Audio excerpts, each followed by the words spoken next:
I won the war against my mom's boyfriend, and now I'm living in the ruins.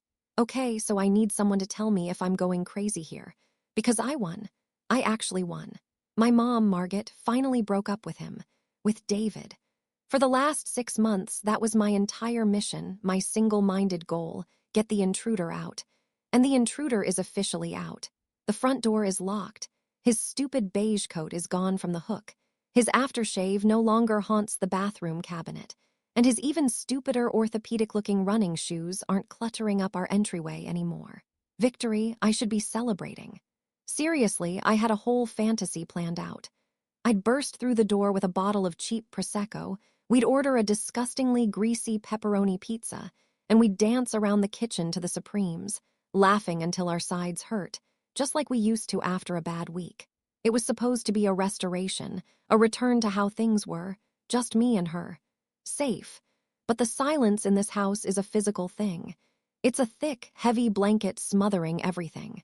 It's louder and more oppressive than any of the quiet, tense dinners we endured when he was here. At least then, there was the sound of his fork scraping a plate, or the low murmur of the sports channel he sometimes watched. Now there's just nothing. Mom doesn't hum anymore when she makes her morning coffee. She doesn't turn on those terrible reality shows she loves, the ones I used to make fun of her for. I tried asking her about her day at the clinic yesterday, and all I got was a clipped, "Fine," before she turned and started wiping down a perfectly clean counter. This is what I wanted. I fought for this. Every sarcastic comment, every cold shoulder, every pointed sigh was a strategic move. I did it to protect her, to protect us. He was a placeholder, a temporary distraction, and I just knew he would eventually hurt her. All men do. I got ahead of it. I saved her the inevitable pain. So why doesn't it feel like a victory? Why does it feel like I'm the one who just burned our entire world to the ground? It all started about 6 months ago on a Tuesday. Mom had called me at work, her voice buzzing with a kind of nervous energy I hadn't heard since I was a kid, and she was telling me we were getting a puppy. "I'd like you to meet someone tonight, sweetie," she'd said. "His name is David. He's really nice." Nice was the first red flag. I walked in that evening prepared for the worst, my armor already on.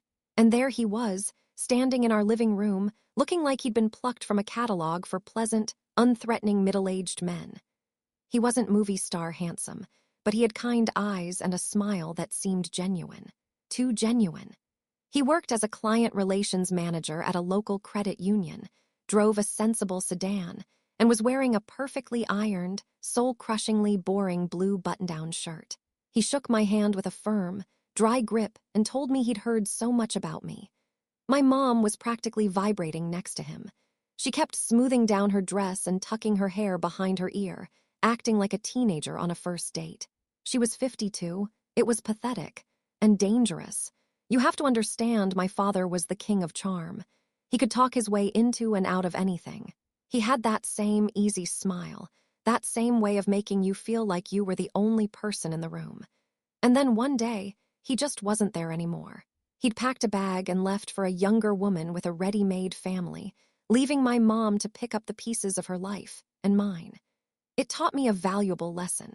The nicer the packaging, the more rotten the product inside. So, as I watched David compliment my mom's cooking and laugh at her terrible jokes, all I saw was a predator.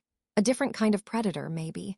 Not the flashy, charming type like my dad, but the slow, patient, insidious kind. What did he want? Her money. We weren't rich, but we were comfortable. Did he need a place to live? Was he just lonely and looking for a sweet, slightly naive woman to be his emotional caretaker? Every polite gesture, every thoughtful question he directed at me felt like a calculated move in a game I already knew the ending to. He was a threat. He was an anomaly in the carefully constructed, safe little world I had built for my mom and me. And I knew, with every fiber of my being, that it was my job to get rid of him before he could do the damage he was inevitably going to do. I was protecting her. I had to. So I declared a silent war. I prided myself on my tactics. They were subtle, deniable acts of psychological warfare designed to make him feel perpetually unwelcome, like a piece of furniture that was always in the way. I never called him David. Not once. To my mom, he was your friend. To my own friends, he was that guy. In my head, he was simply the intruder. It was a small thing, but stripping him of his name felt like stripping him of his legitimacy, turning him from a person into a problem to be solved. My campaign was fought on 1,000 tiny fronts, primarily in the domestic spaces he was trying to invade. He and my mom started a tradition of family movie night. The first time, he showed up with a bag of microwave popcorn and a classic comedy he was sure I'd love. I took one look at the box and scoffed. Seriously, that movie is so problematic now, and everyone knows stovetop popcorn is way better. I then made a big show of retreating to my room to study, leaving them to watch it alone in the living room. The sound of their muted laughter felt like a personal insult, a betrayal of the quiet evenings my mom and I used to share. He tried, I'll give him that. God, he tried, which only made me resent him more. His persistence didn't read as kindness, it read as a strategy. It felt like a performance. He found out I loved a particular indie band and spent a week listening to their albums so he could talk to me about them. I really like the guitar work on Echoes of a Fading Star, he said one evening, his eyes bright with the effort. I just shrugged, put on my headphones, and said, yeah, they sold out after their first EP, effectively slamming the door in his face. I saw the flicker of hurt in his eyes before he masked it with another one of his placid smiles. Each flicker was a small victory, a sign that the poison was working. He once bought me a beautiful, expensive sketchbook I'd been wanting. I gave him a curt nod and left it on the hall table for 3 days, a silent testament to how little his gesture meant. I became an expert at twisting his good qualities into fatal flaws during my debriefings with Mom. His stable, reliable job at the credit union. God, Mom, isn't he a little unambitious for you? You're so vibrant. His calm, patient demeanor. It's a bit unnerving, isn't it? Like, what is he hiding under all that blandness? Nobody is that calm unless they're repressing something major. I was planting seeds of doubt, watering them with my feigned anxiety. I was a master manipulator, framing my cruelty as fierce, protective love. And Margaret, bless her heart, was the eternal peacekeeper. She was trapped, stretched thin between her own budding happiness and her daughter's relentless disapproval. He's just trying to be nice, Eliza, she'd plead, her voice getting thinner with each passing week. He spent all Saturday fixing the leaky faucet you complained about. Can't you just acknowledge that? It's great that he's handy, Mom, I'd reply, my tone dripping with false sweetness. I just hope he's not the kind of guy who thinks doing a few chores around the house buys him a permanent place here. I saw the toll it was taking on her. The light in her eyes started to dim. There were new, faint lines of exhaustion around her mouth. She'd start to tell me a funny story about something David said, catch the cold, judgmental look on my face, and the sentence would just die in her throat, replaced by a sigh. I saw her pain, but I interpreted it all wrong. I told myself she was stressed because David was a bad fit, that he was draining her energy. I refused to see the truth. I was the one draining her. I was the emotional vampire in our house, making her choose, every single day, between the quiet man who made her laugh and the daughter she had raised alone.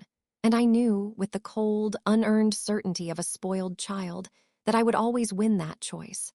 I was counting on it. I was grinding them both down, convinced I was the hero saving us from a future heartbreak. The final, catastrophic explosion happened at Thanksgiving. It was the first major holiday David was invited to, a clear sign that my mother, despite my best efforts, was getting serious. The whole day felt wrong, like a scene from a play where one of the actors is actively trying to set the stage on fire. He arrived carrying a bottle of wine that was probably more expensive than our entire meal and a homemade pumpkin pie that, I had to admit, smelled infuriatingly delicious. He was trying to buy his way into our traditions, inserting himself into a picture where he didn't belong. Dinner was a masterclass in tension. My aunt, who is blissfully unaware of any and all subtext, kept things chugging along with mindless chatter about her garden gnomes. But I sat there, a black hole of resentment at the table, radiating pure hostility. Every time David spoke, I would subtly roll my eyes or let out a barely audible sigh. My mom just kept refilling wine glasses, her smile stretched so tight it looked painful. She was a diplomat in a war zone, and I was the lone, heavily armed insurgent. The breaking point came over dessert. David, in a clumsy but clearly well-intentioned attempt to bridge the chasm between us, brought up my college major. "Margaret tells me you're studying art history, Eliza," he said, his voice warm. "That's fascinating. I actually dreamed of being a museum curator when I was younger. Life, had other plans." That was it. That was the opening I'd been waiting for. In my paranoid, trauma-addled mind, this wasn't an olive branch. It was a condescending lecture. He was patronizing me, positioning himself as the wise adult, and me as the naive kid with an impractical, doomed-to-fail dream.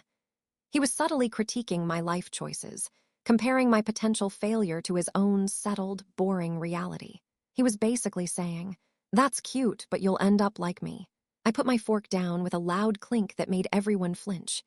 The small sound echoed in the sudden quiet. I looked him dead in the eye, my voice dripping with ice. "Yeah, well, not everyone gets to follow their dreams, right? Some people just end up stamping papers at a credit union." Silence. Absolute, deafening, soul-crushing silence. You could have heard a pin drop. My aunt's fork froze halfway to her mouth, her eyes wide.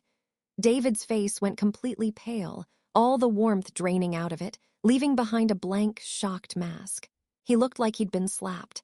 But the worst part, the image that is now burned into my brain, was my mother's face. I've seen her angry, I've seen her sad, I've seen her disappointed.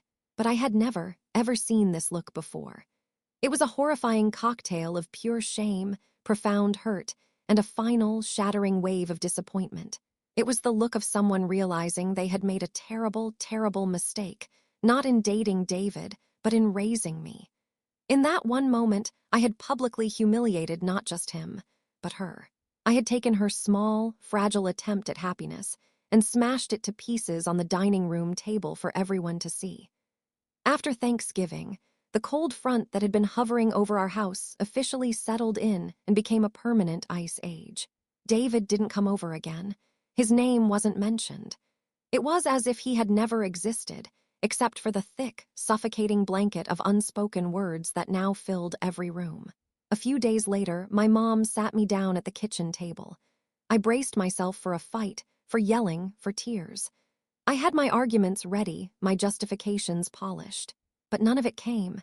She was eerily calm. She didn't even look angry, just empty. She stared at a spot on the wall just over my shoulder as she spoke, her voice flat and devoid of any emotion. "David and I broke up," she said. "I waited for more, for the inevitable because of you. It never came." "Okay," I said, trying to sound neutral, trying to hide the triumphant leap in my chest. "We just decided it was for the best," she continued, still not looking at me. "It was getting too complicated. It's better this way, for everyone." And that was it. The conversation was over.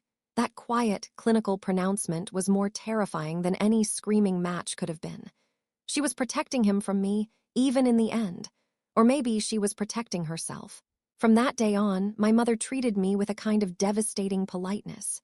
She became a perfect, hollow replica of herself. She still made me dinner. She still asked if I had enough clean laundry, but the warmth was gone. The light was out. She stopped sharing little stories from her day at the clinic. She stopped asking about my classes. Our conversations became purely transactional, a series of questions and answers about logistics. We were roommates, not mother and daughter. This was my punishment. It wasn't loud or dramatic.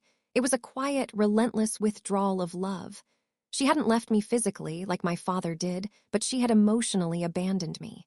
I was trapped in the house with the ghost of her affection, a constant, chilling reminder of what I had destroyed.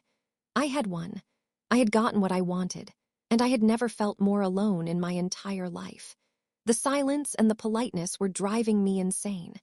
I was desperate for a crack in her armor, a sign of the mom I knew, even if it was anger.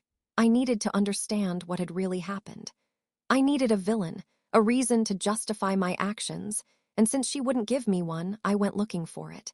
Last night, I hit a new low.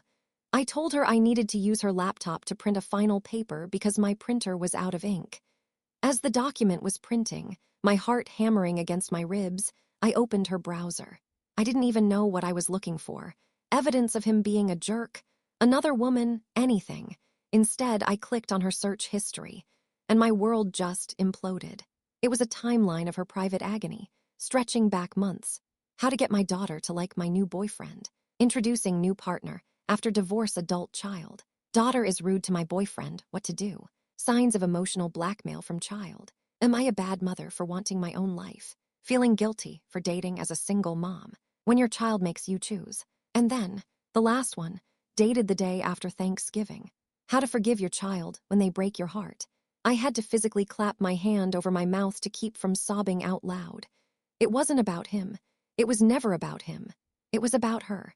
All those months, while I was so busy congratulating myself on my brilliant protective crusade, she was the one in torment. She was the one turning to the cold anonymity of the internet, typing her deepest fears and sorrows into a search bar because she couldn't talk to her own daughter. I hadn't been protecting her. I had been her tormentor. I was the source of her pain, the reason she was asking Google if she had the right to be happy. I saw my smug, self-righteous campaign for what it was. The cruel, selfish tantrum of a scared little girl who would rather see her mother lonely than see her happy with someone else. Armed with the sickening truth of my own monstrosity, I knew I couldn't let another second pass. I found her in the living room, curled up on the sofa, reading a book. I walked in and just fell apart. "Mom, I'm so sorry," I choked out, the words tangled in huge, ugly sobs. "I saw your search history. I know what I did. I was so wrong. I confessed everything. My fear, my selfishness, the twisted logic that made me think my cruelty was a form of love. I told her I saw David not as a person, but as a symbol of my father, and I punished him for it. I punished her for it. I laid my pathetic, broken reasoning bare on the living room floor and begged for her forgiveness. She listened patiently, her face unreadable. When I was finally cried out, she put her book down, got up, and came over to me. She wrapped her arms around me, and for the first time in weeks, I felt a flicker of the old warmth. "I forgive you, Eliza," she whispered into my hair, and the relief that washed over me was so intense it almost made me sick. "I know you didn't mean to be cruel. I know you were just scared." I pulled back, my face streaked with tears and hope. "So, could you call him? Maybe we could all have dinner. I could apologize to him. I want to fix this." That's when the warmth vanished. She stepped back, and the calm, impenetrable walls slid back into place. Her expression was gentle, but her eyes held a finality that chilled me to the bone. "No, sweetie," she said, her voice quiet but firm. "I can't let him back into my life. That's over now. What you did, it's done. We can't go back." She took a deep breath. "I forgive you, but I can't forget, and I can't risk that again. I need some time." And that was my real punishment. Not her anger, but her forgiveness, wrapped in a calm, final rejection. She forgave me for the act, but she was sentencing me for the consequences. I had won. I had driven the intruder out. But in doing so, I had proven to my mother that her happiness was unsafe with me, and she had decided, quietly and irrevocably, to protect it from the one person she should never have had to. Me.